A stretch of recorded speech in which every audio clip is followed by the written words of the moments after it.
Okay, good day everyone. Binibira ni Brad. Oh. Screen lang yan na ganyan guys. ID ang Pilipino ba? Agi na tandaan mo. Ganyan ang gagawin niya.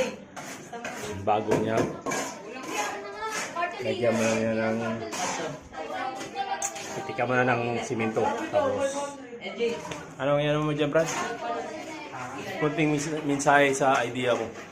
Hindi naman papagawa dyan. Yung nabiktima lang ng lindol ha. Oo. Kunin nyo lang kami dito.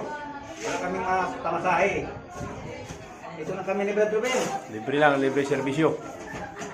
Paggawa ng bahay. Kayo lang kuha sa amin dito. Para at least magawa na yung mga dapat gawin, di ba?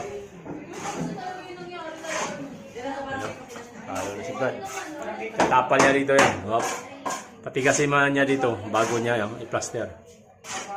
Diba? Kasi pag hollow block ang ilagay dyan, malaki at saka sisikip ito, idealan niya to. Design niya to.